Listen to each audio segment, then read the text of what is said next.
എല്ലാവരും ഈശോയെ മനസ്സിൽ ധ്യാനിച്ച് അച്ചടക്കത്തോടെ നിൽക്കുക. ആമേൻ.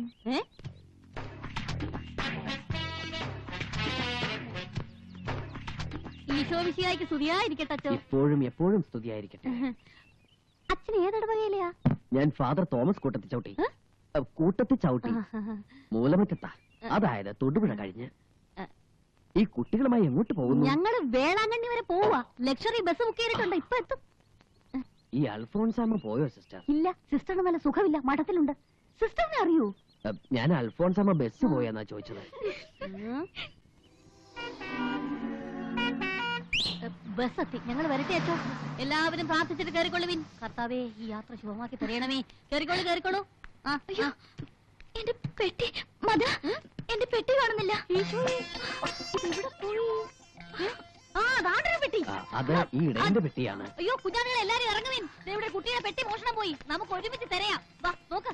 അറിയാതെ ആരെങ്കിലും ഈ കുഞ്ഞാടിന്റെ പെട്ടി എടുത്തിട്ടുണ്ടെങ്കിൽ കർത്താവിന്റെ നാമത്തിൽ തിരിച്ചു കൊടുപ്പാൻ നാം അപേക്ഷിക്കുന്നു. കഴിഞ്ഞ ആഴ്ചയില് ഇതേ ബസ് സ്റ്റോപ്പില്, ഇതേ വേളയില്, ഇതേ അവസരത്തില്, ഇതേ സന്ദർഭത്തില് എന്റെ പെട്ടിയും ഒരു യുദാസിനാൽ കവർച്ച ചെയ്യപ്പെട്ടു. നമുക്ക് പോലീസിൽ കംപ്ലൈന്റ് ചെയ്യാം. അതാ നല്ലത്. എത്രയും പെട്ടെന്ന് പോലീസ് സ്റ്റേഷനിലേക്ക് പൊക്കോളൂ. അപ്പൊ വേളാങ്കണ്ണി പോണില്ലേ മദർ? ഈ കുഞ്ഞാടിന്റെ പെട്ടി കിട്ടാതെങ്ങനാ? നമുക്ക് ഇനി ഒരിക്കൽ പോകാം. എന്നാലും എന്റെ മാതാവേ, നിന്നെ കാണാൻ നനച്ചിറങ്ങിയിട്ട് ഒരു കള്ളം കാരണം പോലീസ് സ്റ്റേഷനിലാണ് ഏജന്റ് എത്തേണ്ടിയിരിക്കുന്നത്. പിതാവിന്റെ കൃപ. ദേ കള്ളന്റെ കാര്യം പറഞ്ഞോളൂ, അപ്പോഴേക്കും അവരിങ്ങെത്തി. ആരാ? അച്ഛോ പോകരുത്, ഞങ്ങൾക്ക് ഇവിടെ ആരും തുണയില്ല. സ്റ്റേഷൻ വരെ വരാൻ ദയവുണ്ടാകണം. ഈശോ എത്തി. என்ன சிஸ்டர் ப்ராப்ளம்ங்க? ഈ കുട്ടിയുടെ ബാഗ് ആരാണ്ട് മോഷ്ടിച്ചു. அப்படியா? நான் இங்க இருக்கும்போது அந்த மாதிரி ஒரு திருடன் யார்? ഞാനും കണ്ടതാണ് സാർ. ഞാൻ ഈ സിസ്റ്ററോട് സംസാരിച്ച് തിരിഞ്ഞു നോക്കുമ്പോഴേക്കും ഏതോ ബറാബാസ് ആ പെട്ടി കൈക്കലാക്കി. സാർ, அந்த பச்சை பெட்டி பொக்கி பாருங்க, அப்ப விஷயம் தெரியும். சார், அந்த பெட்டி இந்த பெட்டிக்குள்ள இருக்கு. என்னது? இந்த ட்ரக் பாருங்க சார். സാർ, അടിയില്ലാത്ത പെട്ടിയുമായി പെട്ടികൾ അടിക്കാൻ നടക്കുന്ന ഇവൻ അടി കൊടുക്കണം സാർ. ഞാൻ അറിയാണ്ട് പെട്ടി വന്നോ.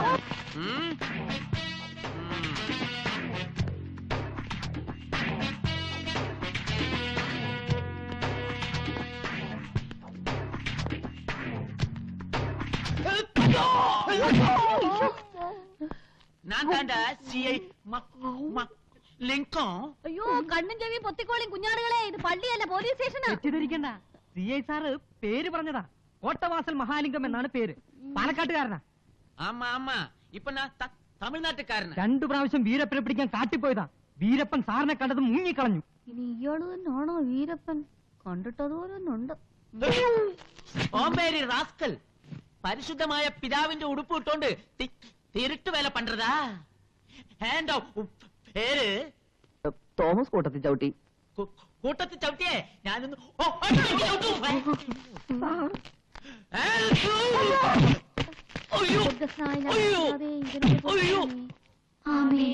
എന്ത് ആമേൻ. ഇവന്റെ ലൂരി ഞാനൊന്ന് ഉപ്പ് വെക്കും. അയാൾ ഇപ്രാവശ്യത്തേക്ക് വെറുതെ വിട്ടേക്കണം സാർ. നിങ്ങൾ പറയും പോലെ വിടാനും പിടിക്കാനും വേറെ ആളെ നോക്കണം. ആരുടെ പെട്ടിയാ ഇവൻ അടിച്ചു മാറ്റിയത്? എന്റെയാ. പേരും അഡ്രസ്സും പറഞ്ഞു കൊടുക്ക്. Anna, first BA, saint Theresa's convent, lake view road, Kodaikanal. അപ്പുറത്ത് തന്നെ സ്റ്റേറ്റ്മെന്റിൽ ഒപ്പിട്ട് കൊടുത്ത് പോ. എന്നാ ഞങ്ങൾ അങ്ങോട്ട് പോട്ടെ. സദ്ഗുണ സമ്പന്ന ഇങ്ങോട്ട് വന്നേ. ഇതുകൊണ്ടാണ് പോലീസുകാർക്ക് സാക്ഷികളെ കിട്ടാത്തത്. ഒരു പെരുങ്കള്ളനെ പിടിച്ച് കൈ തന്നിട്ട് ഒരു നന്ദി വാക്ക് പോലും പറയാതെ എനിക്കിട്ട് 2 പെരുക്കും പെരുക്കി ഈ ലോക്കപ്പിനകത്ത് തള്ളി. ഇതെവിടുത്തെ ന്യായമാണ് സാർ? നന്ദി ആക്കായിട്ടല്ല, ഇടിയായിട്ടാ. ഇനിയും വേണോ? ഇതിനു മുമ്പ് തന്ന ടൈപ്പ് ആണെങ്കിൽ വേണ്ട.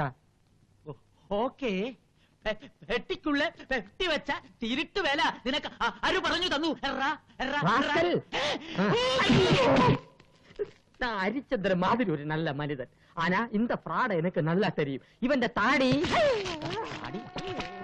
താടി താടി പറയണോ? പഠിച്ചു കൊടുത്തോണ്ടിരുന്നവനാണ് സാർ ഞാൻ. അപ്പൊ നീ ബാർബറാ? ആമാ സാർ, ഞങ്ങൾ പരമ്പരയാ ബാർബറിയൻ ഫാമിലി. കള്ളന് താടി പഠിക്കുന്നവൻ പെരുങ്കള്ളനാ. ഞാനിപ്പോ മനസ്സിൽ വിചാരിച്ചുള്ളൂ. അപ്പം മന്ത്രിയുടെ താടി പഠിക്കുന്നവൻ പ്രധാനമന്ത്രിയാ? രണ്ടിനീ ജാമ്യമില്ലാതെ അവത്തിരുന്നതാ. കന്യാശ്രമയെയും കുട്ടികളെയും മാനിച്ച് ഇപ്പൊ വെറുതെ വിടുന്നു. ഇന്ന് നിന്റെ അന്ത്യ. എന്താടാ പോവാത്തെ? സാർ ഇവിടെ തെളിയാതെ കിടക്കുന്ന കേസുകൾ വല്ലതും ഉണ്ട്. എന്റെ തലയെ കെട്ടിവെച്ചിട്ട് 2-3 ദിവസം എന്നെ ഈ ലാക്കപ്പിൽ തള്ളണം സാർ. ലോക്കപ്പിന് അപ്പാവകയോ ഉള്ള തളർത്തുക്ക്. എന്നാൽ എനിക്ക് സെക്യൂരിറ്റി തരൂ സാർ, അല്ലെങ്കിൽ തോക്കെങ്കിലും താ. ഉനക്ക് സെക്യൂരിറ്റിയാ? ഓടാ സ്റ്റോപ്പ്.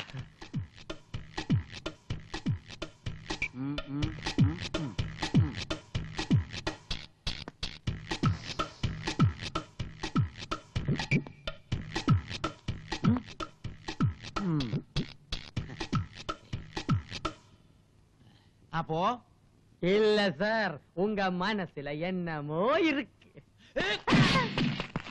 മനസ്സിൽ ഇത് താൻ ഇരിക്കടാ. പൂ പൂ പുല്ലേ പോറേൻ. ഓ നല്ല കീച്ചായിരുന്നു. കൊള്ളിയാനെ 2 പഞ്ചർ. ആണിപ്പഞ്ചറോ സൂചി പഞ്ചറോ? ആണിപ്പഞ്ചറോ? അതെന്താ? എടാ ആണിപ്പഞ്ചർ എന്ന് പറഞ്ഞാൽ 100 മില്ലി, സൂചി പഞ്ചർ എന്ന് പറഞ്ഞാൽ 50 മില്ലി. ആഹാ, എന്നൊരു സൂചി ആണിന്താ. ഓഹോ.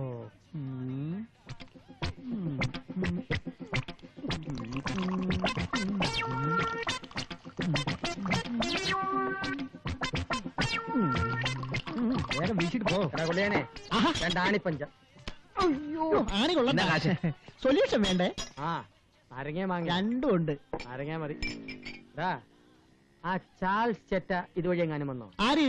നമ്മുടെ പുതിയ കായകളെ കൊച്ചുണ്ണിയാ? ആ. ഇല്ലല്ലോ. ആ തലതിരിഞ്ഞവനെ ഈ നാട്ടിൽ നിന്ന് കെട്ടിച്ചില്ലെങ്കിൽ എന്റെ പെട്ടി പൂട്ടും. എന്ത് പറ്റി? അണ്ണന്റെ പെട്ടി അവൻ പൂട്ടിയാ? എന്നെ പൂട്ടാനോ? അതിന് ഇത്തിക്കര പക്കി 2ാം ജന്മം ജനിക്കണം. ആ. ഈ കുടക്കനാലിൽ ഇനിയൊരു തിരടന് സ്ഥാനമില്ല. അതിന് പറ്റിയ പണി ഞാൻ ഇന്നിറക്കി. പോലീസിൽ എനിക്കുള്ള ഹോൾഡ് എന്താണെന്ന് അവന് മനസ്സിലാക്കി കൊടുത്തു. ദേ അവനിനി എന്നെ കണ്ടാ വിറയ്ക്കും. വിറയ്ക്കോ വിറപ്പിക്കോ എന്ത് വേണമെങ്കിലും ചെയ്തു. പക്ഷേ ഇനി പോലീസ് വേഷം കെട്ടാനേ എന്നെ കിട്ടത്തില്ല. നീ ഓടാ എഴുന്നേറ്റ്. പോലീസും പട്ടോളും ഈ ശോഭരാജിന് ഗ്രാസാടാ. നീ ഒരു സൂചി കൊടുത്താ അളവി കുറച്ചാ കൊന്നുകളിൽ നിന്ന്.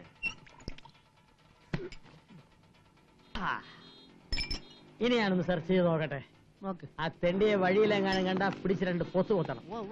ഇന്ന് സൂര്യൻ അസ്തമിക്കുന്നതിന് മുമ്പ് ഈ ശോഭരാജന്റെ തനിനിറം എന്താണെന്ന് അവൻ മനസ്സിലാക്കും.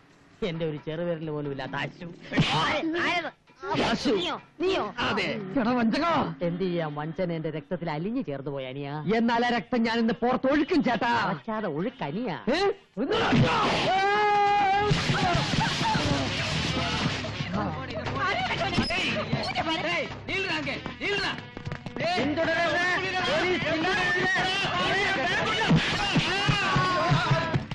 പിച്ചക്കാരാ, ഞാനാണ് പാലാ പൗലോസ്. ഈ ലോകത്ത് മുതലാളിമാര് മാത്രം പോരാ, പിച്ചക്കാരും വേണം. ഈ പാലാ പൗലോസ് പിച്ചക്കാരെ എൻകറേജ് ചെയ്യുന്നവനാണ്. താങ്കളുടെ പോയി ചിക്കൻ 65 സ്കോച്ച് വിസ്കിയും കഴുകി. പൗലോസ് ഇനിയും തരും, എത്ര വേണമെങ്കിലും. പോയിക്കോ.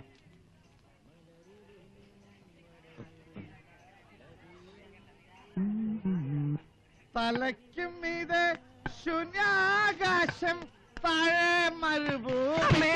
ആരാ ഭൂമിയിലൊന്ന് വീണത്? മനുഷ്യപുത്രനാണ്. അനിയൻ രാവിലെ ഫിറ്റാ? സാറ് മലയാളിയാ? അല്ലടാ, കൊലയാളി. കൊലയാളി. എന്നെ കൊല്ലല്ലേ? നീ എന്തിനാ രാവിലെ ഫിറ്റാ എന്നാ ചോദിച്ചത്? ഞാൻ ഫിറ്റ് അല്ല സാർ, ഗൈഡാ. ഗൈഡാ? ഈ വളഞ്ഞു തിരിഞ്ഞ കാലം വെച്ച് നീ എന്ത് ഗൈഡ്? എന്താ സാർ? അല്ല, നീ ഈ വടി എങ്ങനെ ഇതിനകത്ത് കുത്തിക്കയറ്റി? അതൊരു കഥയാണ്. ഈ വടി കയറ്റിയതാ? വടികേറ്റിയതല്ല, പിന്നെ എന്റെ ജീവിതം. അമ്മയും ഞാനും 4 സഹോദരിമാരും അടങ്ങുന്ന ഒരു ഒറ്റയാൻ കുടുംബമാണ് ഞങ്ങളുടേത്. സാറ് പോയാ? ഇവിടെ. ആ, സാറിനറിയോ, എന്റെ കുടുംബത്തിന്റെ തൂണ് ഞാനാണ്. അപ്പൊ നിന്റെ വീടിന് വേറെ തൂണൊന്നുമില്ലേ? അതല്ല, ആശ്രയം. ഒരു എഫിഷ്യന്റ് ഗൈഡായിരുന്ന ഞാൻ ചെക്കോസ്ലോവാക്കിയിൽ നിന്ന് വന്ന ഒരു സാഹിബിനെ സൂയിസൈഡ് പോയിന്റ് കാണിക്കാൻ കൊണ്ടുപോയതാ. എന്നിട്ടാണ് സൂയിസൈഡ് ചെയ്തോ? ചെയ്തില്ല സാർ. കൊക്കയിലേക്ക് കാല് തെറ്റി വീണ് അയാളെ രക്ഷിക്കാൻ വേണ്ടി ഞാനും കൊക്കയിലേക്ക് എടുത്ത് ചാടി. എന്റെ കയ്യിൽ നിന്ന് പോയനെ. എന്റെ അമ്മയുടെ ഭാഗ്യം, ഒരു ജപ്പാൻ ഓർക്കിഡ് മരത്തിൽ എനിക്ക് പിടുത്തം കിട്ടി. പക്ഷേ ആ വീഴ്ചയുടെ ആഘാതത്തിൽ എന്റെ കാല് തളർന്നു പോയി സാർ. ഒരു സൈഡ് മുഴുവൻ തളർന്നു പോയി sir.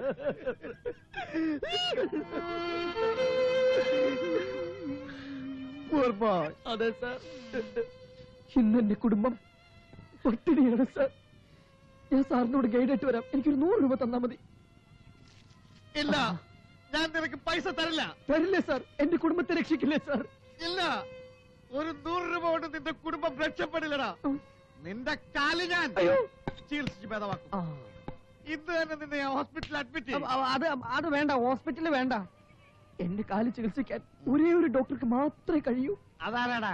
Doctor Ramamurthy, neurosurgeon. ഭയങ്കര തിരക്കുള്ള ഡോക്ടറാ. രാവിലെ ഫ്ലൈറ്റിന് അമേരിക്കക്ക് പോവും, വൈകിട്ട് തിരിച്ചു വരും. ഇടക്കിറങ്ങൂലേ? ഉച്ചക്കുണ്ടായി ലണ്ടനിൽ ഇറങ്ങും. അയാളുടെ കൺസൾട്ടിംഗ് ഫീസ് 25,000 രൂപയാ. അത്രയും തുക സ്വപ്നം കാണാൻ കൂടി എനിക്ക് കഴിയില്ല സാർ. ഞാൻ സാറിന് സ്ഥലമൊക്കെ കാണിക്കാം. എനിക്ക് 100 രൂപ തന്നാ മതി സാർ. 25,000 രൂപ പൗലോസിന് പിള്ളേരാ. വേദനിക്കുന്ന ഒരു കോടീശ്വരനാടാ ഞാൻ. പക്ഷെ വംശനാശം വന്നു പോയില്ലേ? വംശനാശം വരാൻ സാറ് സിംഹാലം കുറഞ്ഞാ? അല്ല, സാറ് വലിയൊരു മനുഷ്യനാണെന്ന് പറയായിരുന്നു. നീ നാളെ ഹോട്ടൽ ഹിൽവിലേക്ക് വാ. നിനക്ക് കാശ് ഞാൻ തരും. Thank you sir. Paulose sir. ഓ സാർ. 25,000 രൂപ നിന്നെ കൊണ്ട് ഞാൻ തീറ്റിക്കാവടാ.